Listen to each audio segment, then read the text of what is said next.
If you've been scrolling through endless lists of recliners, watching videos that all sound the same, and still can't decide which chair actually makes sense for your home theater, you're not alone. I've been there sitting on a budget-friendly model that sagged after a few months, then splurging on a high-end leather piece that turned out to be more style than comfort. The truth is, a home theater recliner has to balance ergonomics, space constraints, and that little bit of luxury you crave after a long day, and missing any of those can make the whole setup feel off.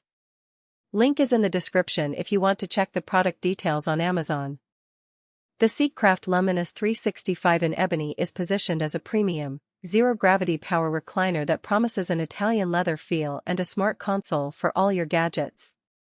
I spent a solid weekend setting it up in a dedicated media room that's about the size of a small bedroom, and I also tried it as a day-to-day office chair when the kids were napping.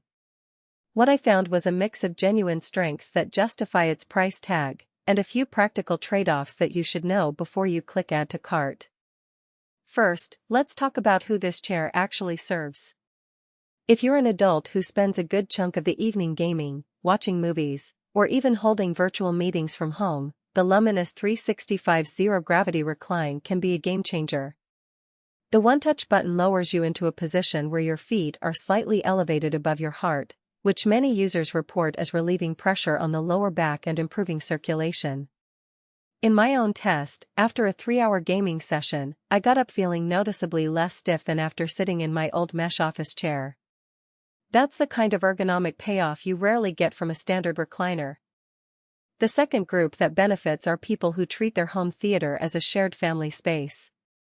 Because the unit comes as a pair, you can line them up side by side without sacrificing too much floor area. The design is surprisingly space-savvy. The base is narrower than many bulkier theater chairs, and the built-in console sits flush against the side, keeping remotes, streaming sticks, and even a small tablet organized without the need for an extra coffee table.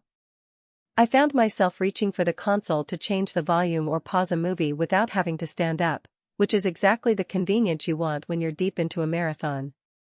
Now, who should skip this model? If you're looking for a budget solution under $1,000, this isn't it. The price point sits in the upper mid-range, reflecting the Italian leather upholstery and motorized features.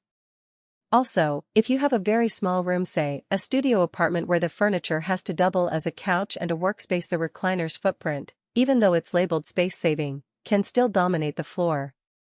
I tried to fit it into a 9 by 10 foot room and realized you'd have to sacrifice a side table and possibly the TV stand to make room for the 2 chairs and a proper viewing distance. Let's dive into the practical strengths that stood out during my hands-on trial. The Italian leather finish is more than just a visual cue. It feels supple yet supportive, and it has a natural grain that hides minor scuffs better than glossy faux leather. Over the weekend, I spilled a glass of water and wiped it clean within seconds. No staining, no sticky residue. The leather also stays cool in a room that gets warm from a projector's heat, so you're not sitting on a heated slab after a movie night. The power recline mechanism is smooth and almost silent. You press the button, and the chair glides back into the zero-gravity angle in about 6 seconds. There's an additional button for the headrest, which lifts independently, allowing you to prop your neck up without tilting the whole chair. I appreciated that because when I was working from home, I could raise the headrest for a quick video call, then lower it again for a comfortable reading position without having to adjust my monitor.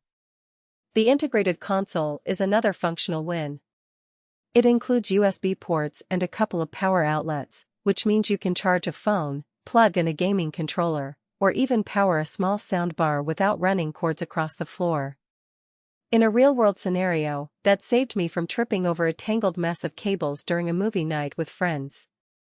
The console also houses a discreet storage compartment where you can stash a blanket or a set of headphones. Tiny details that add up. On the downside, there are a couple of hidden trade-offs. The motor that powers the recline and headrest draws a modest amount of electricity, which isn't a huge bill increase but is something to consider if you're trying to keep energy use low. More noticeably, the chair's weight capacity is listed at 300 pounds, and while that covers most adults, it does mean the frame is built with a lighter gauge of steel compared to some ultra-heavy-duty theater seats. If you're on the higher end of that limit,